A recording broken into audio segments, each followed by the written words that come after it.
রাজা সত্যব্রতের কথা বললেন যে রাজা সত্যব্রত তিনি কৃতবালা নদীতে স্নান করতে গেলে ভগবান মৎস্যরূপে তাকে কৃপা করলেন, সেই মৎস্যাবতারের কথা বর্ণনা করলেন।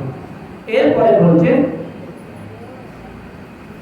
হে রাজন, এই পরম পুরুষ ভগবান ব্রহ্মার থেকে জন্ম হয় তার মানস পুত্র মরীচি আদি, তার যে মানস পুত্র, সেই মরীচির পুত্র হল কশ্যপ।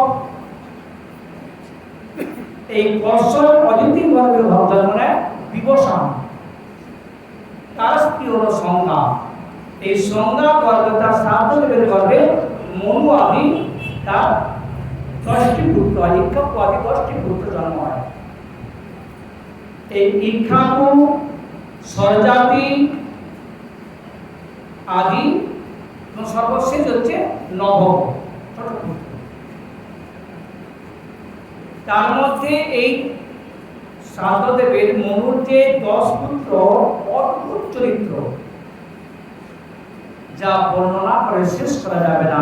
এই রাজা স্বরজাতি, তার কন্যা ছিল সুকন্যা, যার চক্রনির সঙ্গে বিবাহ হয়, অনেক কথা।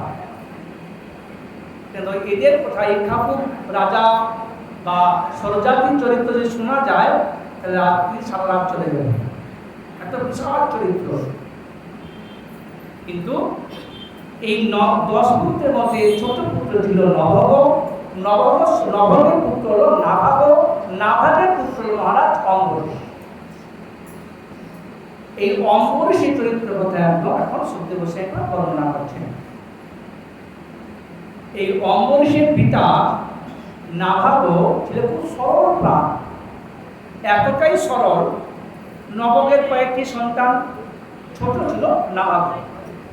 আগেকার দিনে নিয়ম ছিল গুরুগৃহে গিয়ে লেখাপড়া শেখানো, যে লেখাপড়া শিখে যখন পূর্ণতা লাভ হয়, কেউ আবার গুরুগৃহ থেকে সংসারে ফিরে এসে বিবাহ করে সংসার করে, কেউ আবার সেখান থেকে নৈষ্ঠিক ব্রহ্মচারী হয়ে চলে যায় ভজন করবার জন্য। তা নাভাগ অনেকদিন গেছে গুরুগৃহে, বাড়ি ফিরছে না। কারণ নভগের অন্যান্য সন্তানরা তারা বলছে, বাবা ছোট ভাই তো এখনো ফিরলো না, আপনারও বয়স হয়ে গেছে, তাহলে আপনার সম্পত্তি আমরা ভাগ করে নিই। যা করে পিতার সমস্ত সম্পত্তি নাভাগের দাদারা সব ভাগ করে নিল, ভাগ করে নিয়ে বিবাহ করে সুখে সংসার হচ্ছে। অনেক দিন পর নাভাগ বাড়ি ফিরে এসে দেখছে কি বাবার সমস্ত সম্পত্তি সব দাদারা ভাগ করে নিয়ে সুখে সংসার করে আনন্দে আছে। নাবাব তো ছোট্ট ছেলে, নাবাব গিয়ে বলছে, দাদা দাদা তোমরা তো বাবার সম্পত্তি ভাগ করে নিয়েছো, তো আমার ভাগটা কোথায়? দাদারা যেগুলো মহা বিপদ, এখন কে কার ভাগ থেকে দেবে? আমরা সব ভাগ করে নিয়েছি, এখন কার ভাগ থেকে কে দেবে? এবং দাদারা একত্রিত যুক্তি করবে, দেখ আমাদের যেমন বিষয় বুদ্ধি আছে না, আমাদের ছোট ভাই নাবাবের এই বিষয় বুদ্ধি নেই, এই যে ধর্ম বুদ্ধি, ওকে আমরা ঠকিয়ে দেবো কিছু বলে। আর নাবাব হচ্ছে খুব সরল, একদম সাদা সিধে মানুষ। এখন যারা খুব সরল হয় না, ধর্মপ্রাণ হয়, তাদেরকে ঠকাতে খুব ভালো লাগে। দাদারা বলছে ওকে কোনো ঠকিয়ে দেবো, আমরা বুদ্ধিমান, বিষয় বুদ্ধি, ওদের বুদ্ধি নেই। তাই নাবাবকে দেখে বলছে, দেখ ভাই বাবার সম্পত্তিগুলো আমরা ভাগ করে দিয়েছি, কিন্তু বাবার সম্পত্তি থেকে রাজ্য থেকে রাজা বড়, তাই বাবার সম্পত্তি আমরা নিয়েছি, কিন্তু বাবা তো বড়, বাবার সম্পত্তি নিয়েছে, তাহলে বাবা যদি বড় হয়, এই বাবাকে তোর ভাগে রেখেছি, বাবা তোর ভাগে যা। বাবা কারোর ভাগে হয় তো? বাবার টাকা পয়সা বিষয় আসে সব নিয়ে নিয়েছে, আর বলছে বাবা বাবা তোর ভাগ। সরল মানুষ তো, কি বলছে বাবা বাবা, দাদারা বললো তুমি নাকি আমার ভাগে। তখন নবাব বলছে, বাবা তোমার দাদা আমাকে ঠকিয়েছে, পিতা কারোর ভাগে হয়? হ্যাঁ, পিতা কিন্তু ভাগ করবে কি? হাত পা কেটে কেটে ভাগ করবে নাকি? তোমার দাদা তোমাকে ঠকিয়েছে, ঠিক আছে আমাকে যখন তোমার ভাগে ফেলে দিয়েছে, আমি তোমার ব্যবস্থা করছি। জ্ঞানী, জ্ঞানী মানুষ, শিক্ষিত মানুষ, তোমাকে আমি দুটো মন্ত্র শিখিয়ে দিচ্ছি। ওই যে দূরে দেখছো না, আঙ্গিরস গোত্রীয় ঋষিরা যজ্ঞ করছেন, আর যজ্ঞেতে বারবার মন্ত্রের ভুল উচ্চারণের জন্য এরা উদ্ধার হচ্ছে না, আটকে যাচ্ছে। তুমি এই পুরুষোত্তম মন্ত্র দুটো শিখিয়ে দিচ্ছি, এই দুটোকে তাদের বলে দেবে, তারা উদ্ধার হয়ে যখন চলে যাবে, সেই যজ্ঞের অবশিষ্ট সোনা দানা মণি মুক্তা হিরে জগৎ প্রচুর তুমি সব পেয়ে যাবে, তোমার কোনো অভাব হবে। তখন নবাব তাকে দুটো মন্ত্র শিখিয়ে দিলেন, সেখানে ঋষিগণকে বললে তারা উদ্ধার হয়ে চলে যায়। আর যাওয়ার সময় তার সমস্ত সম্পত্তি তাকে দিয়ে দেয়। এখন প্রচুর ধনরত্ন তো সবাই একত্রিত করেছেন, যখন নিয়ে আসবেন বেঁধেছেন, ঠিক এমন সময় ধূম্রবর্ণের এক দিব্য পুরুষ শিশু উপস্থিত। গলায় শাল আছে, মাথায় জটা আছে, বাঘ ছাড়, বোঝে না তো কি? জলদ গম্ভীর স্বরে বলছে, নাবালক ওই সম্পত্তি আমাকে দিয়ে দাও। কেন? ঋষিরা আমাকে দিয়ে গেছে, এগুলো আমার, তোমার কেন হবে? বলছে না, এগুলো আমার, তোমার নয়। বলছে সে কি করে হয়? ঋষিরা আমাকে দিয়ে গেল, ওটা আমার, কাদের সম্পত্তি আমাকে দিয়ে গেছে, তুমি কে কোথা থেকে এসে বলছো আমার, তোমার কি করে হয়? এ বলছে আমার, ও বলছে আমার, সমাধান করবে কি? তখন বলছে, শোনো বাবা, ঝগড়া করে লাভ নেই, তুমি এক কাজ করো, তোমার বাবাকে গিয়ে জিজ্ঞাসা করে এসো যে যজ্ঞের অবশিষ্ট সম্পত্তি কার, যাও জিজ্ঞাসা করে এসো। সঙ্গে সঙ্গে দৌড়ে চলে গেল। হ্যাঁ, আমরা বলে যেতাম, এই এত মণিমুক্তা হিরে জগৎ ছেড়ে যেতাম কি? ভাবতাম কি ও আমাকে পাঠিয়ে দিয়ে আর ধান্দা করতে নিয়ে পালিয়ে যাওয়া, এটাই ভাবতাম। এতটাই সরল হৃদয়ের প্রাণ, ভেবেও দেখলো না যে আমাকে বলছে বাবাকে জিজ্ঞাসা করে আমাকে পাঠিয়ে দিয়ে যদি নিয়ে চলে যায়। একবারও তো ভালো বলেছে, বাবাকে জিজ্ঞাসা করতে চলে গেছে বাবার কাছে, গিয়ে বলছে বাবা বাবা কি হলো না, সে ঋষিদের দেওয়া যখন মণিমুক্তা হিরে জহরত যখন নিতে যাচ্ছি, তখন একজন দিব্য পুরুষ এসে বলছে কি সে নাকি তার ভাগে এগুলো সব, সে দাবি করছে এগুলো তার। বলো তো পিতা এগুলো কার? হ্যাঁ, দেখতে কেমন রে? বলে এইরকম দেখতে, বলে একটা সাপ আছে, মাথায় জটা আছে, বাঘ ছাল পরিহিত, হাতে একটা কি একটা লোয়ার মতন ত্রিশূল না কি বলে, ওগুলো একটা আছে। মানে রণিদের দেবারিদের মহাদেব সেই যজ্ঞের দক্ষ যজ্ঞ থেকে নির্দিষ্ট হয়ে আছে, যজ্ঞের অবশিষ্ট ভাগ হচ্ছে মহাদেব। বাবা ওই যজ্ঞের অবস্থিত হচ্ছে মহাদেবের, তুমি ওনাকে দিয়ে দাও। একবারের জন্য প্রতিবাদ করলো না, বাবা কেন দেবো আমি, ঋষিরা আমাকে দিয়ে গেছে এগুলো আমার, তাকে কেন দেবো, একবার ভাবলো না বা বললোই না। সঙ্গে সঙ্গে পিতার আদেশে গিয়ে প্রণাম করে বলছে, এ প্রভু বাবা বলেছে এগুলো আপনার, আপনি নিয়ে নিন। কতটা সরল, এ শুধু বলতে পারতো মিথ্যে কথা, না বাবা বলেছে এগুলো আমার, তোমার নয়।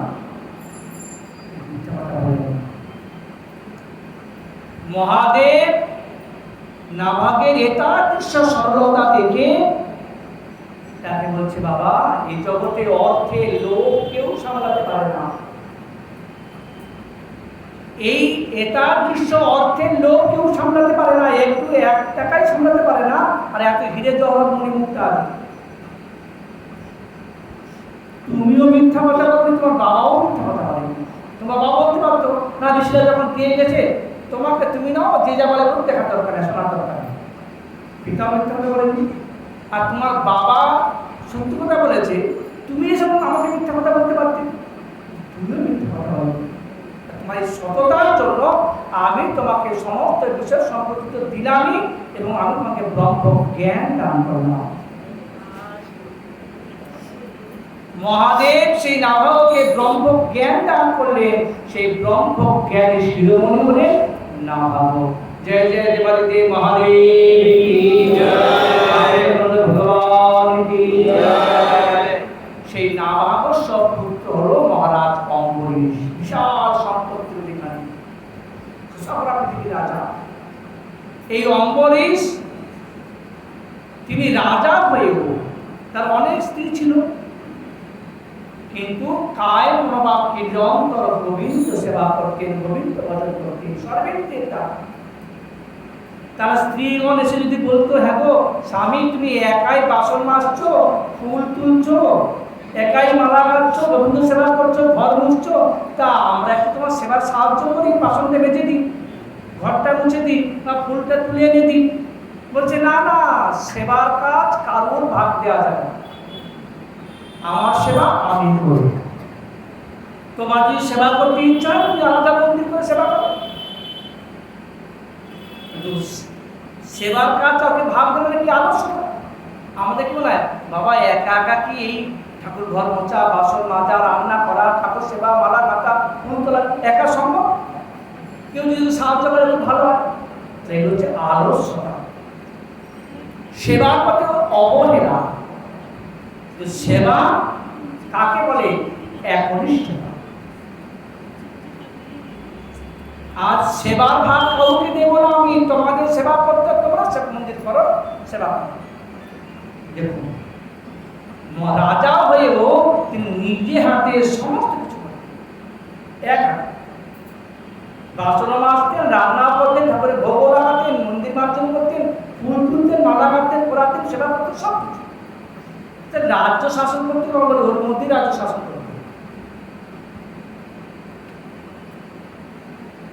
মহারাজ অম্বরীশ তার সেবার নমুনা শুনবেন। সুদেব গোস্বামী পাদ বর্ণনা করছেন, সবই মনকৃষ্ণ পদারবিন্দয় বচাংসি বৈকুণ্ঠ গুণান বর্ণনে পরহরে মন্দির মার্জনাদিষু সুকিঞ্চ পারাচিত সর্বকালয়ে মুকুন্দলিঙ্গে বেদর্শনে কিশোর তদ্ভিত্রগাত্রা স্পর্শ অঙ্গসঙ্গম তদ্ভিত্রগাত ধ্যানঞ্চ তৎপাদ সরোজ সৌরভে শ্রীমৎ তুলস্যাবসন অন্তর্গতে পাদ হরে ক্ষেত্র পদায় সর্বনে শিল হিতেশ পদা অভিবন্দনে ধ্যানঞ্চ তৎপাদ সরোজ সৌরভে সৌরভে শ্রীমৎ তুলস্যাবসন অন্তর্গতে কামঞ্চ দাস্যের অনুকাম্য কাময়া দুদুক্তম শ্লোক জনাশ্রয়তি। বলছে সবই মনকৃষ্ণ পদারবিন্দয়, রাজা হয়েও মনটাকে নিযুক্ত করছেন কোথায়? ভগবত স্মরণ। কিন্তু ভগবানকে স্মরণ চিন্তা করতেন, আর অনেক চিন্তা করতেন না, কি হবে কি না হবে, কিভাবে রাজ্য চলবে, কোনো কিছু চিন্তা করতেন না, এবং ভগবত চিন্তা। তিনি হাত দিয়ে কি করতেন? নিরন্তর গোবিন্দ সেবা করতেন, ভক্ত সেবা করতেন। এই হাতের সার্থক এখানে, যে হাত নানা প্রকার কঙ্কনাদি দ্বারা ভূষিত, যে হাত দিয়ে করতালি দিয়ে কীর্তন করে না, যে হাত গোবিন্দ সেবায় লাগে না, যে হাত মন্দির মার্জন করে না, সেই হাত দেহের ভার সমান। হাত থাকা না থাকাই সমান। এই হাত দিয়ে আমরা অনেক কর্ম করি, কিন্তু গোবিন্দ সেবায় হাত লাগাই না। কি প্রয়োজনে হাতে? কোনো প্রয়োজন নেই। এবং মস্তক নিরন্তর গোবিন্দ চরণে আর সাধুগুরু চরণে প্রণাম করতে।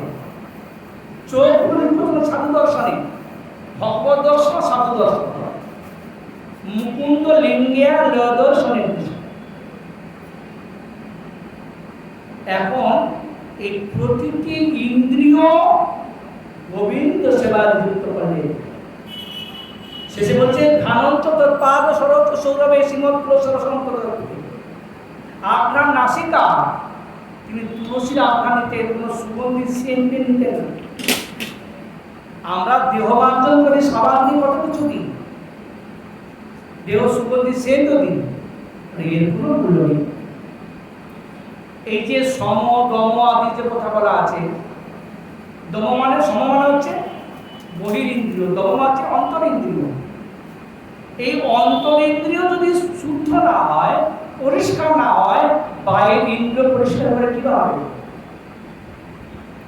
যে লাভ হবে কি? কিচ্ছু হবে না। আজ ত্বক ইন্দ্রিয় সাধুগুরু চরণ স্পর্শ আর ভগবানের স্পর্শ করে ত্বক ইন্দ্রিয় স্বার্থ, চামড়ার স্বার্থ করতে। কামঞ্চ কামের কামনা বাসনা দিন কোথায়? বলে সাধুদের আবার কামনা বাসনা থাকবে কেন? থাকবে। এখন সে বললেন কাম কৃষ্ণ পরমাত্মনে, লোক ভক্ত বেশিজনে, লোক সাধু সঙ্গে হরিপদ। সাধুদের কামনা বাসনা সব থাকবে, এটা নিকৃষ্ট জায়গায় পড়ে আছে, যেকে তুলে উত্তম জায়গায় বসাতে হবে। কোথায়?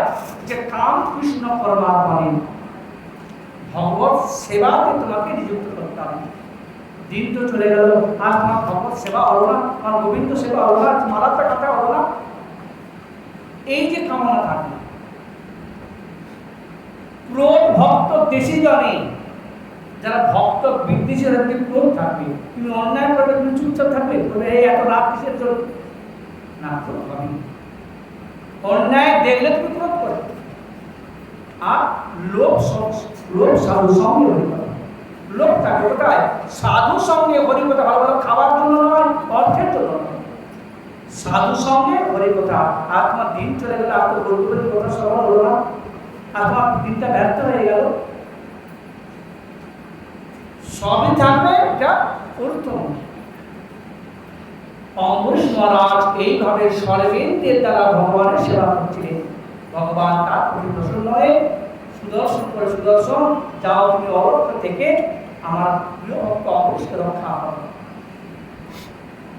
অম্বরীশ মহারাজ ঘরে সেবা পূজা করতেন, আর এদিকে রাজ্য জয় হচ্ছে, রাজ্য জয় হচ্ছে। কে জয় করছে গো? ওই সুদর্শন জয়। মহারাজ অম্বরীশের রূপ ধারণ করে আর সৈন্য সামন্ত নিয়ে রাজ্য জয় করেছে। কিন্তু অম্বরীশ মহারাজ ঘরে তো জানেও না। এদিকে অম্বরীশের যশ খ্যাতি বর্ধিত হয়েছে। এইভাবে অম্বরীশ মহারাজ শশাপরা পৃথিবীকে রাজত্ব করেছিলেন। এক সময় সরস্বতী নদীর তীরে গিয়ে তিনি 1টি বৎসর সংকল্পিতভাবে সমস্ত প্রজাগণকে নিয়ে একাদশী ব্রত পালন করেছিলেন। নিয়মপূর্বক নির্জলা ব্রত, একাদশী ব্রত নির্জলা করেছেন। পরের দিন যখন দ্বাদশী দিন পালন করতে যাবে, নিয়ম আছে যে ব্রত করলে পর নির্দিষ্ট সময়ে ব্রতের পালন করতে, নাহলে ব্রত নষ্ট হয়ে যায়। আমার সময় বলা আছে যে 9টার মধ্যে, 9টা 10-এর মধ্যে, অনেক সময় লেখা থাকে যে 8টা 10 গতে 9টা 20-র মধ্যে, তখন তার মধ্যে একটু সময় করতে হবে, তাহলে ব্রত নষ্ট হয়ে যাবে। তা অম্বরীশ মহারাজ নির্জলা ব্রত করেছেন। যখন পালন করতে যাবে ঠিক এমন সময় দুর্বাসা ঋষি উপস্থিত। রাজা অম্বরীশ মহারাজ ভাবল, যা ভালো দ্বাদশী দিন, আজকে ঋষিকে সাধুকে ভোজন করিয়ে আর ভোজন করবো, খুব আনন্দ। নিমন্ত্রণ করে সাধু বাবা আজ এখানে প্রসাদ পান, ঠিক আছে যমুনায় স্নান করে আসি। স্নান করতে চলে ঋষিদের আবার ব্রতত্ব পারার জন্য শক্তি, এখন ওখানে গিয়ে এখন ধ্যানমগ্ন হয়ে গেছে, জলে তর্পণ করছে, ধ্যান করছে। এদিকে পারায়ণের কাল অতীত হয়ে যাচ্ছে, কি করবেন? এখন অম্বরীশ মহারাজ করেছেন ধর্ম সংকট, একদিকে ব্রত একদিকে ঋষি। তখন সজ্জন ব্রাহ্মণগণকে জিজ্ঞাসা করলেন যে আমার এখন কি করা উচিত? ব্রাহ্মণগণ বললেন, দেখুন যাদব, আপনি তো নির্জলা ব্রত করেছেন, আপনি এক কাজ করুন, গোবিন্দের চরণামৃত আমি মুখে দিয়ে ব্রত রক্ষা করি, আর জলটা আহারের মধ্যে পড়ে আবার পরেও দুটো কথা শাস্ত্র করা আছে, জলটা আহারের মধ্যে পড়ে পরেও। আপনি নির্জলা ব্রত করেছেন, চরণামৃত মুখে দিলেই ব্রত পালন হয়ে যায়। তা ব্রাহ্মণদের কথা মতো অম্বরীশ মহারাজ ওই গোবিন্দ চরণামৃত এক কথা মুখে দিয়ে, যেই মুখে দিয়েছেন দূর থেকে ও দুর্বাসা ঋষি দেখলো, আরে আমাকে নিমন্ত্রণ করে রাজা খাচ্ছে, কিন্তু কি করছে কি করলো তা বুঝলো না, ক্রোধিত। দুর্বাসা ঋষি ক্রোধান্বিত হয়ে সঙ্গে সঙ্গে মাথা থেকে কেশ উৎপাদন করে এক কৃত্যা নির্মাণ করে অগ্নিকে, যাও তুমি এখনই দুর্বাসাকে ধ্বংস করে দাও, এই অম্বরীশকে মেরে ফেলো। সেই দুর্বাসা সৃষ্টি সেই কৃত্যা অগ্নি গোলাটা ছুটে যাচ্ছে, অম্বরীশ মহারাজের অপরাধ করে বসেছে, তাই হাত জোর করে দাঁড়িয়ে আছে। আগুনের গোলাটা ছুটে আসছে, এমন সময় সেই অলক্ষ্যে থাকা সুদর্শন চক্র আর সহ্য করতে পারলেন না, তিনি কোটি সূর্যের তেজ নিয়ে ভরভর করতে করতে বসলেন, সেই কৃত্যাটাকে নাশ করে সেই সুদর্শন চক্র দুর্বাসা ঋষির দিকে ধাবিত। এবার দুর্বাসা ঋষি দেখলো, আরে সুদর্শন চক্র কোথা থেকে এলো, প্রাণ ভয়ে ভীত হয়ে দৌড়াতে লাগলো। স্বর্গ মর্ত পাতাল তলাতল সকল যেখানেই যায় সেখানেই দেখছে সুদর্শন চক্র, আর সুদর্শন চক্র এমন ভয় দেখাচ্ছে, এই বুঝি দিল কোনটা নামিয়ে এই লেগে যায় লেগে যায় লেগে যায়। দুর্বাসা ছুটছে, সুদর্শন ছুটছে, কাটছে না, ভয় দেখাচ্ছে। এইভাবে একদিন দুদিন নয়, 100 বছর ছুটছে। আবার যখন ছুটতে ছুটতে আর কোথাও স্থান পেলে না, যেখানে সেখানে সুদর্শন চক্র দেখছে, এবার গেলেন কোথায় না ব্রহ্মার কাছে। প্রভু আমাকে রক্ষা করুন, কেন কি করেছ? না এই ব্যাপার, হ্যাঁ তুমি বৈষ্ণব অপরাধী, ওই সুদর্শন চক্র, না না আমি রক্ষা করতে পারবো না, আমি তোমাকে রক্ষা করতে পারবো, আমি তোমাকে রক্ষা করতে যাই, ওই সুদর্শন চক্র গোলাম নামিয়ে দেবো, আমি পারবো, যা যাও এখান থেকে বেরিয়ে যাও, যুদ্ধ করে চালিয়ে দেবো। তাহলে কোথায় যাবো, কি আমাকে রক্ষা করবে? গেলেন কৈলাস, পিতা আমাকে রক্ষা করুন, কেন কি করেছো? না এই ব্যাপার, কি তুমি বৈষ্ণব অপরাধ, আমি এক পরম বৈষ্ণব ভগবানের প্রিয় ভক্ত, তুমি বৈষ্ণব অপরাধ করেছো, অমৃত কাছে অপরাধ করে ফেলেছো, আমি তো রক্ষা করতে পারবো না, আমি তো রক্ষা করতে পারবো না, যার সুদর্শন তুমি তার কাছে দাঁড়িয়ে দিল। এরপরে গেলেন কোথায় না বৈকুণ্ঠে ভগবান, প্রভু আমাকে রক্ষা করুন, আপনার সুদর্শন চক্র আমাকে এখনই শিরোচ্ছেদ করুন। যখন সত্যনাথ পায়ে পড়ে গেলেন, বৈকুণ্ঠনাথ বলছে, কেন দুর্বাসা কি হয়েছে তোমার? ওই দেখুন আপনার সুদর্শন চক্র আমাকে বিনাশ করতে হবে, কেন তুমি কি করেছো? না এই ব্যাপার, তা আমার কাছে এসেছো কেন? তা আমার কাছে এসেছো কেন? আরে বাবা, যেখানে ব্যথা সেখানে যাও, পায়ে কাঁটা পড়েছে আর মাথায় এসে পৌঁছাচ্ছ, লাভটা কি? আরে বাবা, যেখানে অপরাধ করছো সেখানেই যাও, আমি তোমাকে রক্ষা করতে পারবো না। কিন্তু আপনার সুদর্শন চক্র বললেই তো ফিরে চলে যায়, তাহলে হলেই বা আপনার সুদর্শন চক্রকে স্বাধীনতা দেওয়া আছে, আমি পারবো না। প্রভু আপনার চক্র আপনি বললে চলে যায়, আপনি পারবেন না? বাবু আমি কি করে তোমাকে রক্ষা করতে? স্বাধীন নয়, কে কাকে রক্ষা করেন? যে স্বাধীন চেতা হয় সে কাউকে আশ্রয় দেয়, রক্ষা করে, ভালোবাসে, ঠিক আছে। যে নিজেই পরাধীন সে অন্যকে রক্ষা করবে কি করে, আশ্রয় দেবে কি করে? প্রভু আপনি পরাধীন? বলে হ্যাঁ। বলে কার কাছে? বলে অহং ভক্ত পরাধীন যশোপন্তে গর্বিত। আমি আমার ভক্তের কাছে পরাধীন।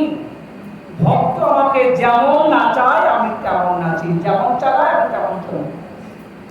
অহং ভক্ত পরাধীন যশোপন্তে গর্বিত সাধবী ব্রত হৃদয় ভক্তি ভক্ত জনপ্রিয়।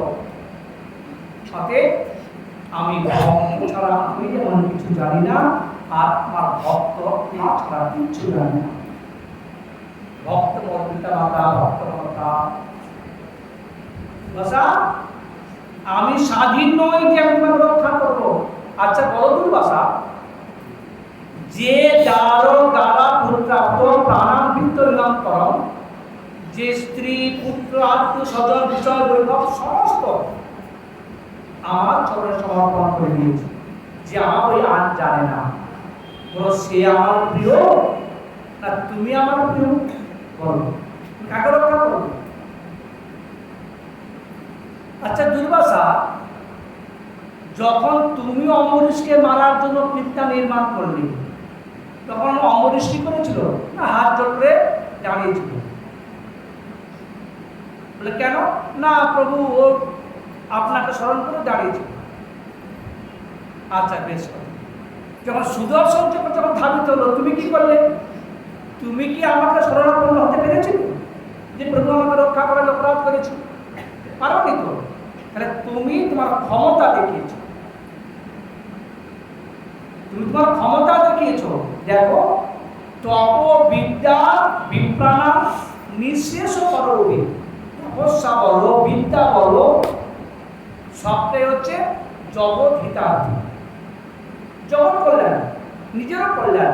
তো সেই বিদ্যা, সেই তপস্যা, সেই অর্থ যদি তেব দুর্বিনীত দুর্বিনীতের হাতে পড়ে, তার ফল উল্টো হয়ে যায়, তাই না?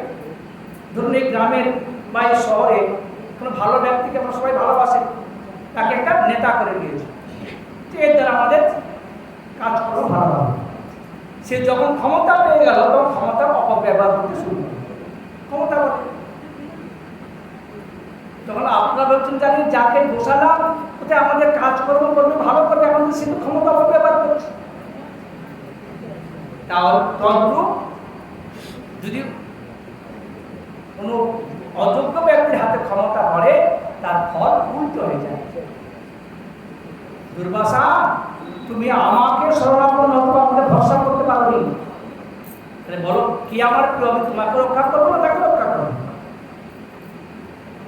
প্রভু আমার হৃদয় বলে কিচ্ছু নেই, দেখছেন আমার কি অবস্থা, বিধ্বস্ত, চুলগুলো এলোমেলো হয়ে গেছে, কোমর থেকে কাপড়গুলো বসে পড়ে যাচ্ছে, কি অবস্থা চেহারা আমার। আপনার হৃদয় বলে কিচ্ছু নেই, দয়া মায়া বলে কিচ্ছু নেই। দূর মশাই, তাহলে হৃদয়টা আমার থাকলে তো তোমাকে দয়া করবে। আপনার হৃদয় আপনার কাছে নেই, বলছে না কার কাছে? সাধক হৃদয় সাধুনাম হৃদয় মদন্নত না জানতি না হতে তোমার সাধুগণ আমার হৃদয়, আজও সাধুগণের হৃদয়। সাধুগণ আমার ছাড়া জানে না, আমি কার ছাড়া জানি না। অতএব দুর্বাসা, তুমি যেখানে অপরাধ করেছো সেখানে ফিরে যাও, আমি তো রক্ষা করতে পারবো না।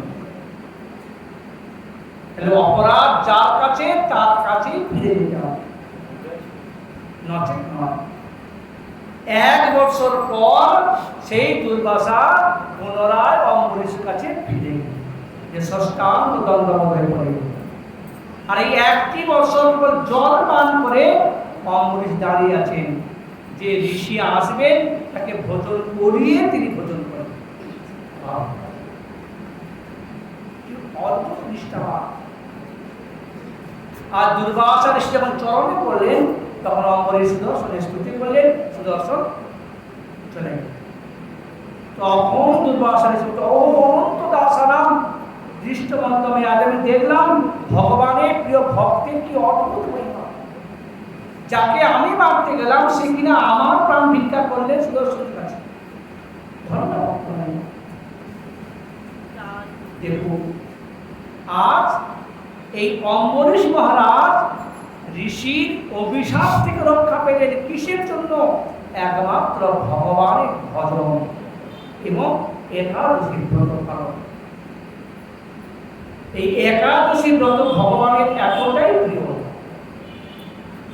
যে যদি কেউ কোনো ব্রত না করে, যদি একাদশী ব্রত পালন করে, তার সমস্ত ব্রতের ফল সে লাভ করে। একাদশীর অনেক মহিমা,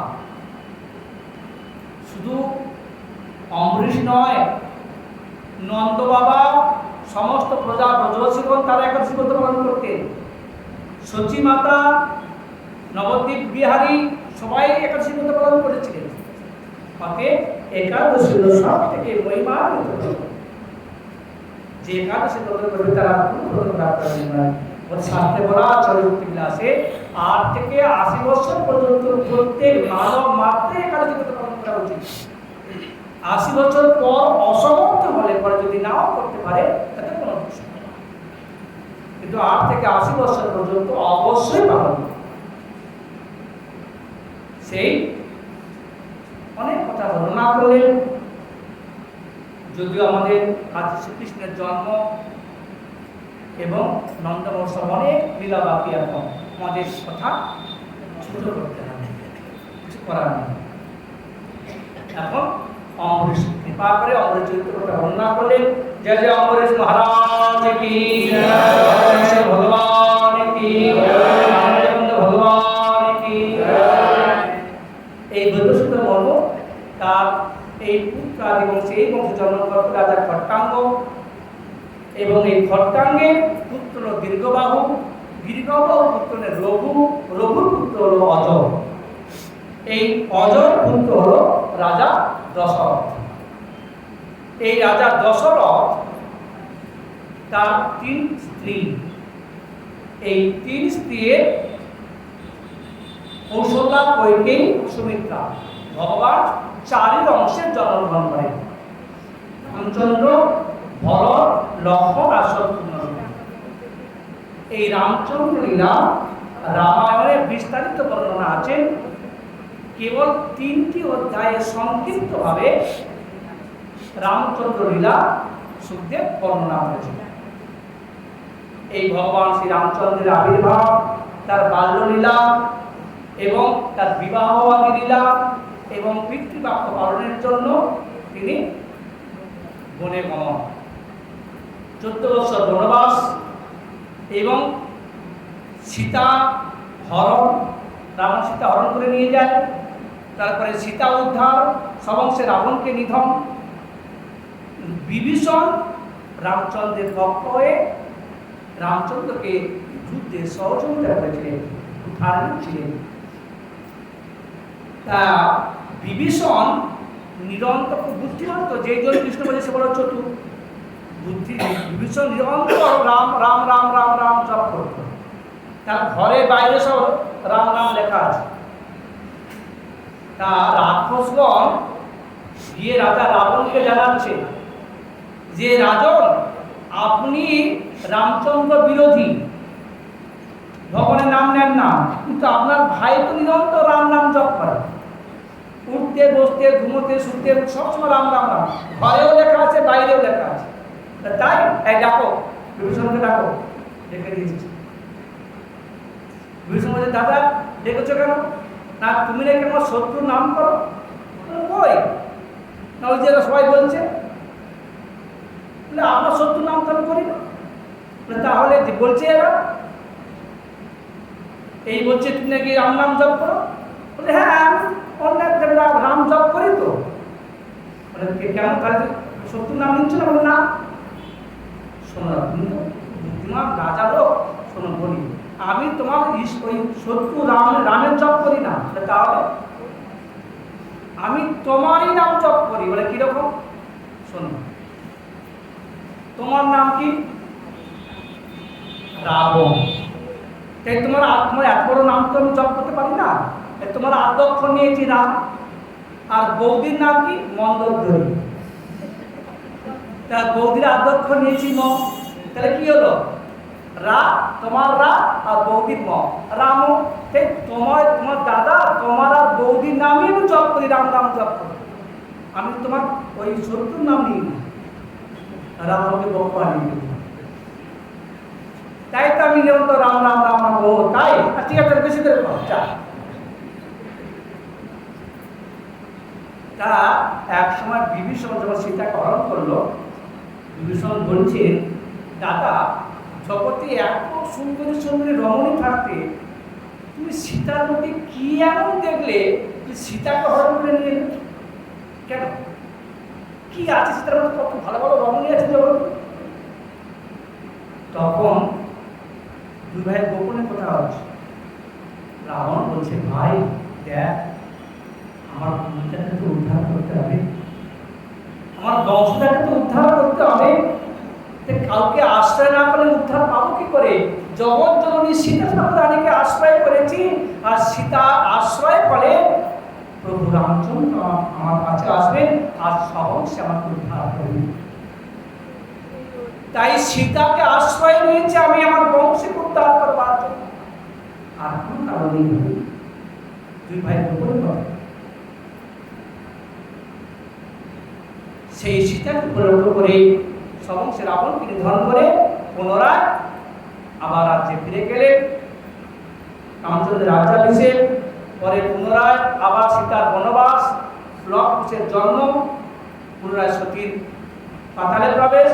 রামচন্দ্র ভগবানের অন্তর্ধান 3টি অধ্যায় বর্ণনা করেছেন। চলো আমরা সবাই মিলে একটু রাম নাম জপ করি।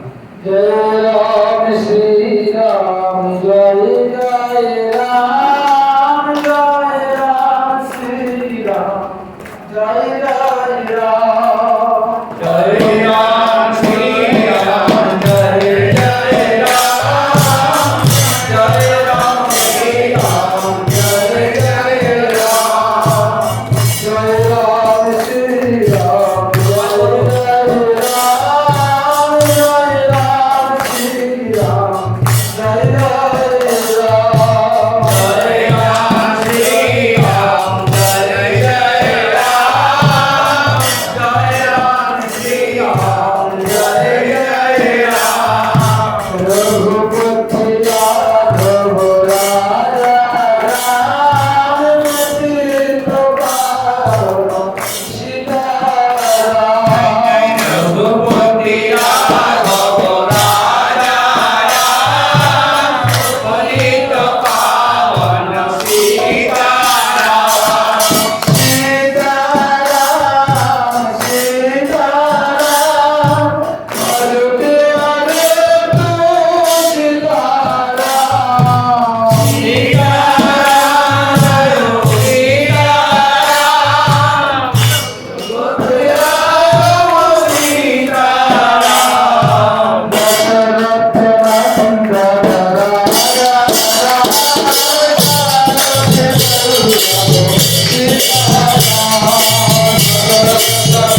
ভগবান